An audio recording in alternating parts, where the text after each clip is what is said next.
Assalamualaikum warahmatullahi wabarakatuh.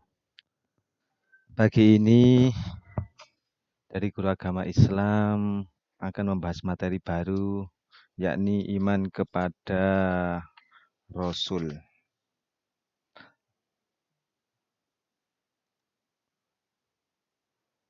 Disiapkan pikiran dan akalnya, terutama kertas buku tulisnya.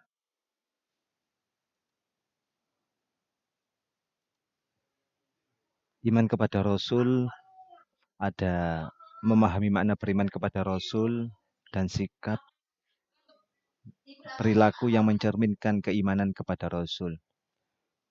Di sini ada pengertian beriman kepada Rasul yang mana meyakini dengan sepenuh hati, membenarkan dengan ucapan, dan membuktikan dengan perilaku keseharian bahwa Allah Subhanahu wa Ta'ala telah mengutus para utusannya dengan membawa dan menyampaikan tugasnya dan misi risalahnya.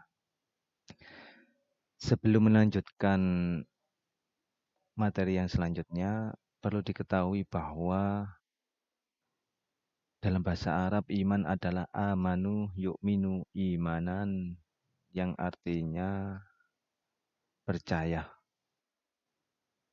Kalau Rasul berasal dari kata rosalah atau arsalah, yang mana sesuatu yang kita yakini. Dengan kesimpulan, iman kepada Rasul adalah yang saya tampilkan di PPT Agama Islam pagi ini.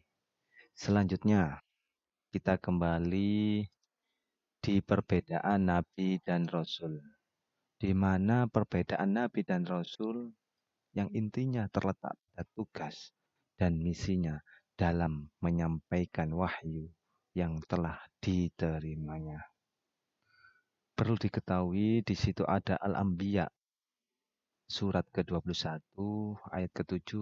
A'udzubillahi minasyaitonirrajim. Bismillahirrahmanirrahim. Wa ma arsalna qablaka illa rijalan nuhi ilaihim fas'alu ahla dzikri in kuntum la ta'lamun.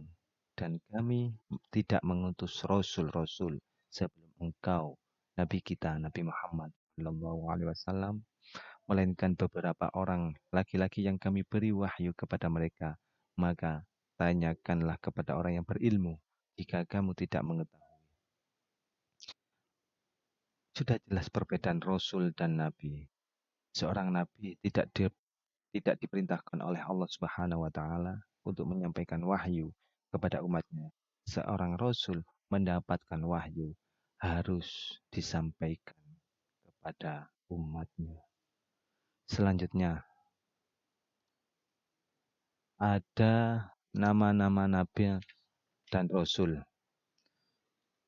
Di sini lebih kuat lagi ada Al-Quran, Al-Mu'minun, surat ke-40 ayat 78.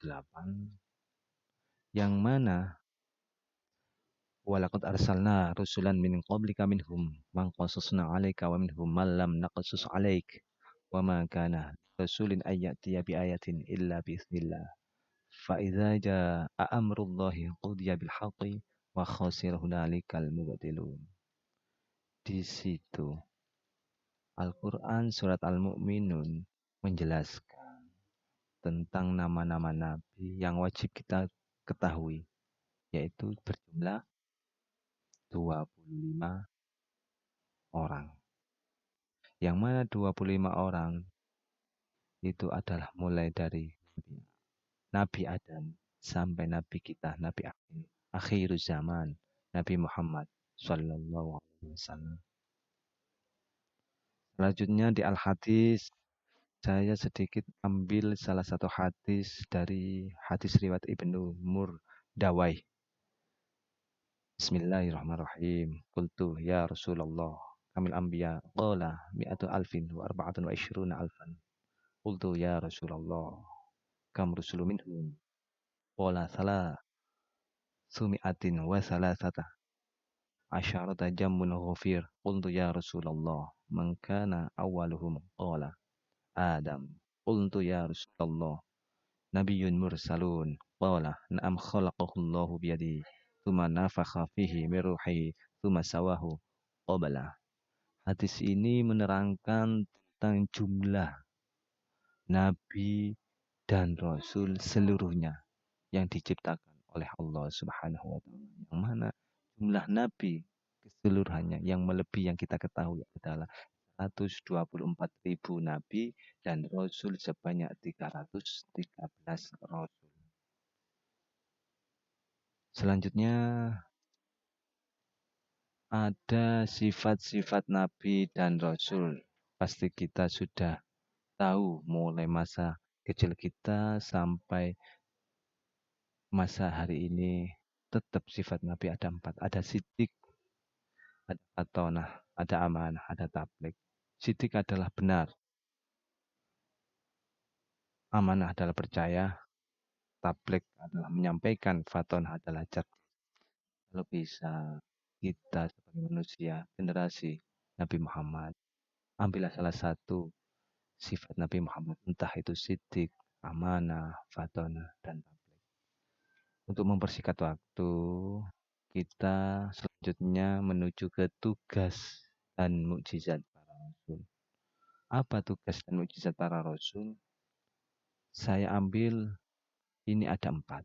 Menegaskan, mengesahkan Allah atau menegakkan kalimat tauhid. Yang kedua, menjauhkan diri dari tauhid. Tauhid itu adalah menyembah selain Allah. Yang ketiga, menyampaikan kabar gembira. Kabar gembira. Yang keempat, menyampaikan peringatan. Semua masing-masing poin-poin ini mempunyai pengertian lain. Langsung, sikap dan perilaku yang mencerminkan keimanan kepada Rasul, yakni ada 3.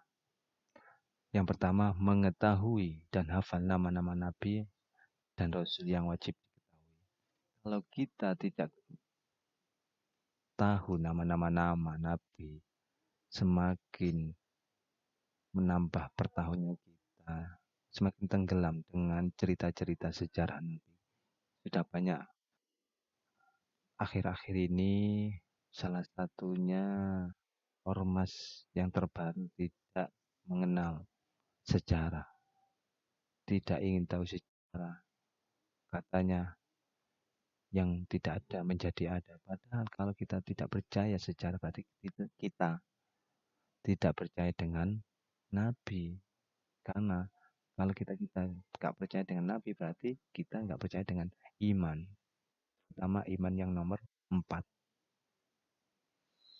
Yang kedua, meyakini dan mengakui adanya kesamaan misi yang dibawa para rasul dari setiap generasi. Harus selaras. Kita sebagai generasi ulama meneruskan perjalanan Wali Songo. Perjalanan Wali Songo dapat utusan dari Nabi kita, Nabi Muhammad SAW. Terus santai, selaras. Yang ketiga, meyakini dan mengakui bahwa Nabi Muhammad adalah utusan Allah. Asyhadu anna Muhammadan Rasulullah. Demikian secara singkat saya menerangkan tentang materi iman kepada Rasul-Rasul Allah. Saya hanya simpel, mohon didengarkan.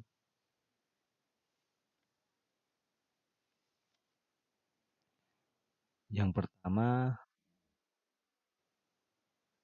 1. Jelaskan apa yang dimaksud dengan sifat wajib bagi Rasul. Yang kedua, jelaskan apa yang dimaksud dengan Ar-Radul Basyariyah. Yang ketiga, apa yang kamu ketahui tentang mukjizat? Apa yang kamu ketahui tentang mukjizat? Mukjizat. Yang keempat, jelaskan perbedaan antara Nabi dan Rasul. Yang kelima, Nabi dan Rasul. Yang pertama sampai yang terakhir, sebutkan. Terima kasih dari saya.